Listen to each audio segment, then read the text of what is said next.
युवाओं में देखने को मिलता है, इतना टैलेंट पहले कभी नहीं था। और मैं ये सिर्फ आपका दिल रखने के लिए नहीं कह रहा, मैं दिल से इस बात को फील करता हूँ। आज के इस दौर में 98 to 100% मार्क्स कई स्टूडेंट आराम से ले आते हैं, और अगर कोई 98% और 100% मार्क्स ला रहा है तो किसी को कोई हैरानी नहीं होती। और हमारे दौर में सब सब्जेक्ट के मिलाकर भी कई बच्चों के 100 पूरे नहीं हो रहे थे। तो ये बात तो बिल्कुल तय है कि आज की पीढ़ी में टैलेंट की कोई कमी नहीं है। लेकिन कहानी में ट्विस्ट कब आता है जानते हैं? जब बच्चे 14 से 20 साल की उम्र में होते हैं। अब इनके हार्मोन्स जम करने लगते हैं, और इसका सबसे गंभीर असर ये होता है कि ये हार्मोन्स बच्चों को पेरेंट्स से दूर कर देते हैं, क्योंकि इस उम्र में बच्चों को चाहिए आजादी, और माँ बाप वो आजादी देते नहीं, क्योंकि वो जानते हैं इस तरह की आजादी के लिए ये उम्र सही नहीं है। तो पेरेंट्स रोकते हैं, समझाते हैं, उनको पता है ये उम्र फिसलने वाली है, यही वो उम्र है जिसमें फ्यूचर बन भी सकता है और बर्बाद भी हो सकता है। अब यहां बच्चों को लगता है कि यही दो लोग मेरे दुश्मन हैं। यहां बच्चे अब माँ बाप से झूठ बोलना शुरू कर देते हैं, चीजें छुपाना शुरू कर देते हैं।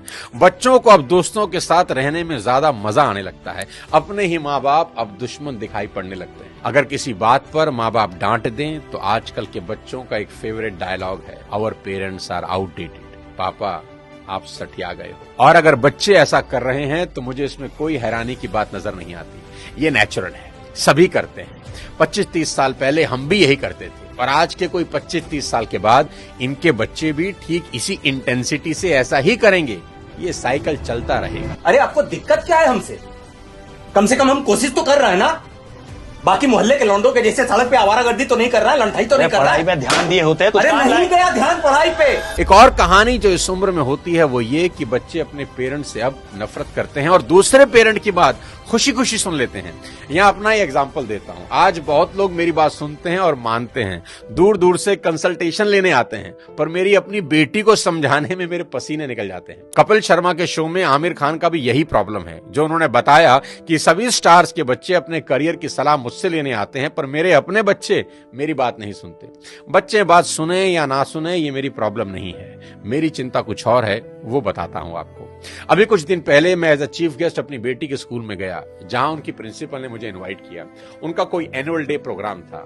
मैंने वहां भी यही कहा कि मेरी चिंता बच्चों की परसेंटेज को लेकर कुछ ज्यादा नहीं है, क्योंकि पिछले 20 साल में कोई 200 से ज्यादा कॉर्पोरेट्स को मैं ट्रेन कर चुका हूं, और मैं जानता हूं कि स्कूल और कॉलेज में पढ़ाई जाने वाली 90% बातें जिंदगी में कहीं काम नहीं आती, और 90% बातें जो जिंदगी में काम आती हैं वो स्कूल और कॉलेज में पढ़ाई ही नहीं जाती। मुझे तो याद ही नहीं कि कब sine theta upon cos theta is equal to tan theta मैंने अपनी जिंदगी में कहीं इंप्लीमेंट किया। एज अ पेरेंट आज मेरी सबसे बड़ी चिंता यही है कि बच्चे किसी गलत संगत में पढ़कर कोई गलत रास्ता ना ले लें, क्योंकि कुछ रास्ते ऐसे हैं जिसमें वापसी करीब करीब नामुमकिन है, जैसे नशे का रास्ता, जहां एक बार इंसान चला जाए तो फिर वापस नहीं लौटता। नशे पर एक पूरा वीडियो मैंने बनाया है, एक बार जरूर देखना। कोई ऐसा कदम ना उठाएं जिसका पछतावा उन्हें सारी उम्र हो। एक शेर है कि एक गलत कदम उठा था राहे शौक में, एक गलत कदम उठा था राहे शौक में, और मंजिल तमाम उम्र मुझे ढूंढती रही। कि आदमी एक गलती करता है और फिर रास्ता कभी मिलता नहीं।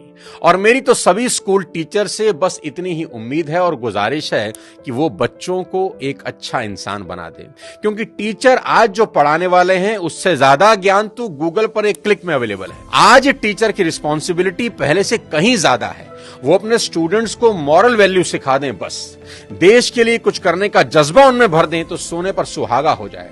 और अगर माँ बाप के प्रति ग्रेटिट्यूड की भावना उनके अंदर आ जाए तो वो कुछ ना कुछ जिंदगी में कर ही लेंगे। टीचर इंश्योर करें कि बच्चे कुछ भी छुपाएं नहीं, और अपनी सभी छोटी बड़ी बातें अपने टीचर से या पेरेंट से डिस्कस जरूर करें। उन्हें समझाएं कि अगर कोई भी प्रॉब्लम है तो उसका हल जरूर है।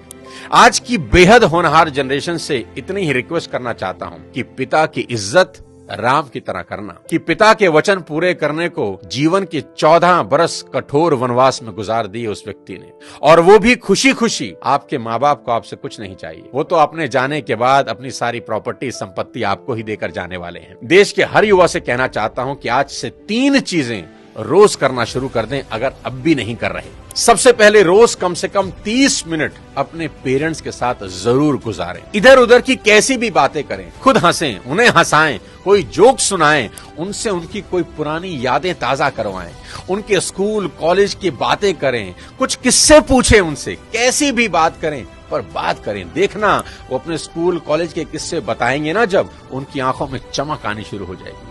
क्योंकि दोस्त, जैसे जैसे आप बड़े हो रहे हैं ना, आपके माँ बाप बूढ़े हो रहे हैं और ये समय फिर नहीं आएगा।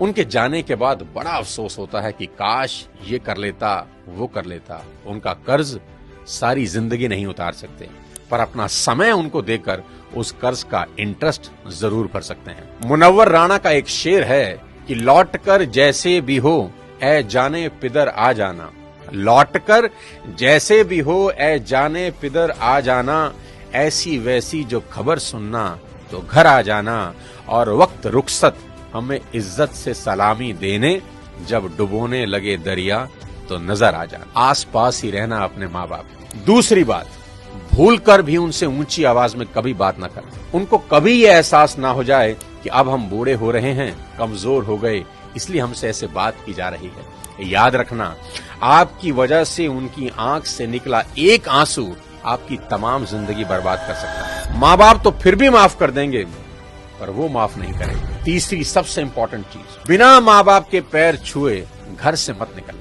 अपने दिन की शुरुआत उनका आशीर्वाद लेकर ही करना।